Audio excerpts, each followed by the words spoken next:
Hey everyone, and welcome to Fermentation Friday. Today I wanted to share with you the ferment that started them all. This was the ferment that kind of got me started, interested on all other ferments, and this is a Rumtopf. This little concoction here is older than our YouTube channel.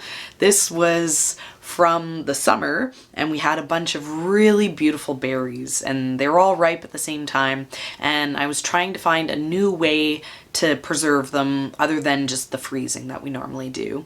And one thing that I saw online was this idea of a Rumtopf, which is you take a super strong rum and a bunch of sugar and whatever fresh fruit you have, and you throw it into a container and you just let it hang out in there until Christmas time, and then you have this wonderful kind of special treat that, you know, you get for around the holidays, and it reminds you of all the great flavors that were there in summer. So because I like rum and I like fruit, I thought this would be a really great idea. And one of the ways that you eat it is on ice cream. So, you know, that sounded like a fun treat to have around Christmas time. So we did this up, and it's just been kind of hanging out in our cold storage ever since. The specific one I did with strawberries, raspberries, red currants, and also some black currants, and it gave it this like really rich, beautiful color. Because I started doing this before I had any idea about ferments, I was a little bit nervous about it. It took a little bit of hunting to find a rum that was higher than 40% alcohol. You needed something that was just that little bit extra. And then it felt really expensive because I had to buy like a $60 bottle of rum. But we've had this, we've tried this, and it is really good.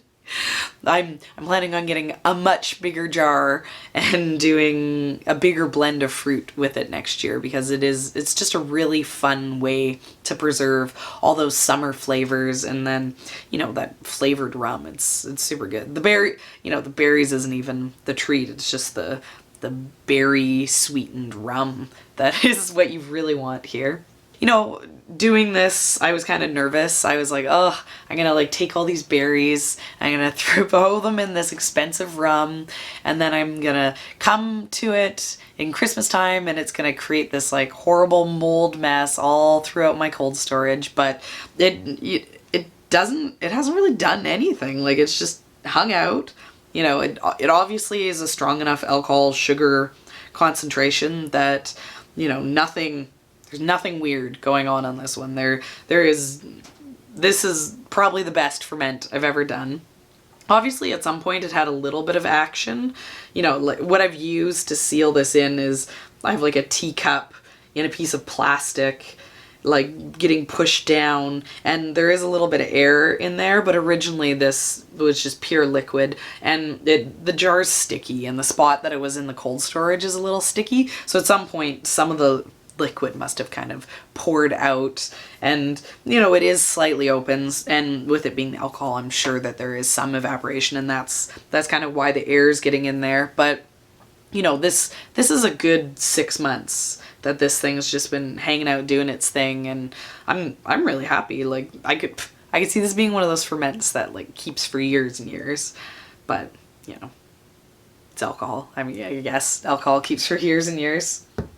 We had big plans to open it up for Christmas and, you know, have it be one of our Christmas themed ferments, but we've kind of been slacking on the videos a little bit lately. Everyone got really sick, and so we just hadn't been making anything. But, you know, I'm still really excited to have this, to have made this, and, you know, it's exciting to come back to this and think that this kind of was the thing that got me interested in the fermenting in the first place. So, you know, it's fun for that reason too.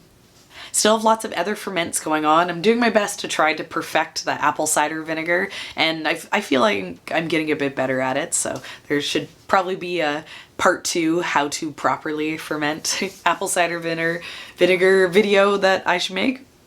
We haven't been drinking quite as much kombucha with the cold weather. It just, you know, we're more on to tea than on to iced tea right now, so the fizzy pops. I still got it going, but I think I'm making a lot more vinegars than anything else. But I do really want to look into doing some wines or beers, and you know, I hope to get organized for doing that. I was kind of hoping to get that organized over Christmas, and I didn't, so you know, I'm hoping that that'll be something that I'm going to be working on kind of next month. So happy fermenting, and I have a container of ice cream that I need to crack open and get working on finishing this thing up.